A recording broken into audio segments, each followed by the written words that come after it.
بہت بڑے ہمارے عظیم رہنما اور قائد، اسلام کے محسن، نبی صلی اللہ علیہ وسلم کے محسن،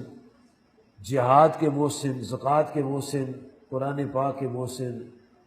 دین اسلام کے محسن جناب سیدنا صدیق اکبر رضی اللہ تعالیٰ عنہ، اور انہوں نے آقا صلی اللہ علیہ وسلم کی شان ختم نبوت کے لیے وہ کام کیا ہے جو آج تک کوئی نہیں کر سکا۔ جتنی مرضی تقریریں کر لو، جتنی مرضی باز کر لو، لیکن جو کام سیدنا صدیق اکبر نے کیا نا، تقریروں سے وہ کام نہیں ہوگا۔ جذبات اٹھیں گے، جوش آئے گا، ولول آئے گا، لیکن وہ کام نہیں کر پائیں گے جو جناب سیدنا صدیق اکبر نے کیا۔ انہوں نے کیا کام کیا تھا؟ انہوں نے یہ کام کیا تھا کہ آپ نے مسیلمہ کذاب، جس نے نبوت کی شرکت کا دعویٰ کیا تھا، علیحدہ نبی ہونے کا دعویٰ نہیں تھا اس کا، کہتا تھا میں آپ کی نبوت میں شریک ہوں، اذان یہی کہتا تھا، نماز ہی پڑھتا تھا، لیکن اس کا یہ دعویٰ تھا، یہ اعلان تھا کہ میں آپ کی رسالت میں شریک ہوں، نبوت میں شریک ہوں، اور یہ کہنا بھی کفر ہے، آپ کی نبوت میں کوئی شریک نہیں ہے۔ جیسے اللہ تعالیٰ اپنی الوہیت میں لا شریک ہے، ایسے ہمارے آقا اور مولا اپنی رسالت میں لا شریک ہے، کوئی ان میں شریک نہیں ہے، یاد رکھنا۔ تو آپ نے اس دعویٰ کرنے والے کے خلاف جو جہاد کیا، وہ جہاد وہی جہاد تھا جو بدر کے میدان میں ابو جہل کے خلاف تھا، یعنی کفر کے خلاف جہاد تھا۔ اور جیسے بدر کے میدان میں جہاد کے بعد ان کے قیدی بنے، مال غنیمت آیا، لونڈیاں غلام بنے، ایسے ہی مسیلمہ کذاب کے خلاف جو جہاد ہوا، جس نے ایک دعویٰ کیا تھا کہ میں سرکار کائنات صلی اللہ علیہ وسلم کی رسالت میں شریک ہوں، ویسا جہاد کیا جو ابو جہل کے ساتھ تھا، اور اس جہاد میں قیدی بھی ہوئے اور مال غنیمت بھی ہوا، اور جو عورتیں لونڈیاں اور غلام بنی، شریعت اسلامیہ کے مطابق ان سے سلوک ہوا ہے۔ اور آپ نے اتنے واضح الفاظ میں یہ مسئلہ فرما دیا ہوا ہے، آپ نے لو کان بعدی نبی لکان ابن الخطاب رضی اللہ عنہ، آقا علیہ السلام فرماتے اگر کوئی نبی ہوتا میرے بعد تو عمر بن خطاب نبی ہوتے،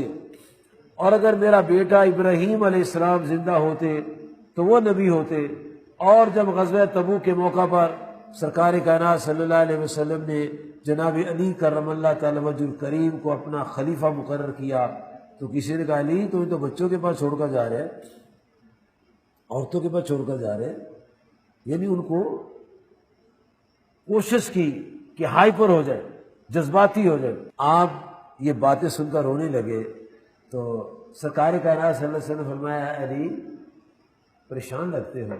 از کیا میرے کریم آقا علیہ السلام آپ مجھے بچوں کے پاس چھوڑ کر جا رہے ہیں؟ میں اس لیے پریشان ہوں کہ میں بھی جہاد میں آپ کے ساتھ جاتا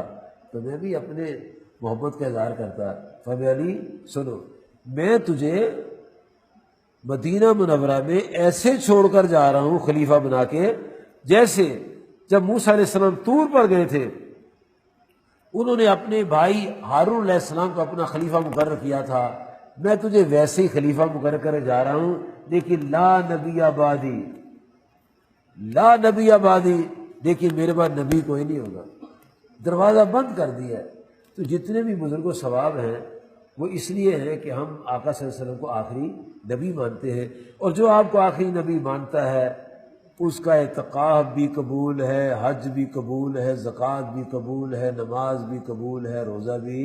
قبول ہے۔ اور اگر کوئی نبی صلی اللہ علیہ وسلم کو آخری نبی نہیں مانتا، یا اس کو شک ہے کہ اور بھی کوئی نبی آنے والا ہوگا، تو اس کا نہ اعتقاف منظور ہے نہ اس کی نماز قبول ہے۔ یہ سارے اعمال اسی کے قبول ہیں جو حضور صلی اللہ علیہ وسلم کو آخری نبی مانتے۔ تو آج یا کل یا ہمیشہ یہ نظریہ رہا ہے کہ جب رسول کریم صلی اللہ علیہ وسلم کو رسول ماننا ہے تو آخری رسول ماننا ہے صلی اللہ علیہ وسلم، آپ کے بعد نبی کوئی نہیں آئے گا، کسی طرح کی گنجائش نہیں۔ میں بتا دوں آپ کو، جو مرزائیوں کو مسلمان سمجھے کافر، جو ان کا جنازہ پڑھے وہ کافر، جو ان کو یہ سمجھے کہ یہ مسلمان ہیں کوئی نہیں ان کے ساتھ شادی بیاہ کر لو، وہ بھی کافر ہے۔ یہ عقیدہ اپنا صحیح رکھنا ہے، اس میں خرابی نہیں آنے دینی۔ امام اعظم حنیفہ فرماتے اگر کوئی کہے میں نبی ہوں اور کوئی اس سے پوچھے تو نبی کا ثبوت کیا ہے، ثبوت مانگنے والا بھی کافر۔ اتنا یہ نازک مسئلہ ہے، اللہ تعالیٰ مجھے آپ کو اس پر صحیح عقیدہ عطا فرمائے، آمین۔ وآخر دعوانا ان الحمد للہ رب العالمین۔